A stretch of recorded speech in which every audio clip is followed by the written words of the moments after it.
کے سامنے سر جھکاتے ہیں. یہ نباتات و حیوانات میری تسبیح بیان کرتے ہیں. فرشتے بھی مجھے وحدہ لا شریک کہتے ہیں.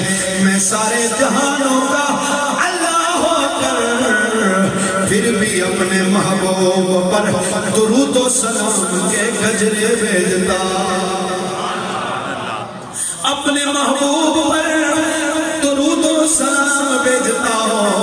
میرے فرشتے بھی میرے نبی پر سلام بھیجتے ہیں.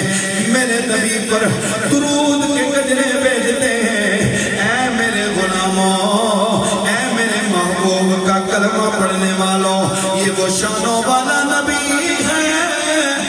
1,24,000 انبیاء جس کی ذات پر درود پڑھتے ہیں، جس کا امتی ہونے پر انبیاء فخر کرے. اللہ نے تمہیں عزتوں سے نوازا ہے، تمہیں اس شانوں والے رسول کا امتی بنا کے بھیجا ہے. اس نبی پر میں اللہ بھی درود بھیجتا ہوں اور تمہیں یہ حکم دیتا ہوں، یا ایھا الذین آمنو، اے ایمان والو. ایمان والے بندے بولو، ایمان والے بندے بولو.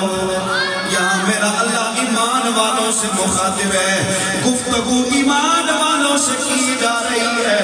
نہ ہی کسی یہودی کو میرے اللہ نے مخاطب کیا، نہ کسی عیسائی سے بات کی، نہ کسی ہندو کو مخاطب کیا، نہ ہی کسی منافق سے فرمایا، بلکہ فرمایا او مومنو اپنی قسمت پہ ناز کرو کہ تم آمینہ کے لال کے نوکر ہو، جس پہ رب بھی درود بھیجتا ہے، اس کے فرشتے بھی درود بھیجتے ہیں. اس لیے میرا اللہ تمہیں کہہ رہا ہے اس بات میں میرے ساتھ شریک ہو جاؤ، اور جس کام کو میں رب کرتا ہوں میرے فرشتے کرتے ہیں، تم بھی اس میں شامل ہو کر ہر لحظہ ہر لمحہ میرے نبی پر درود بھیجا کرو.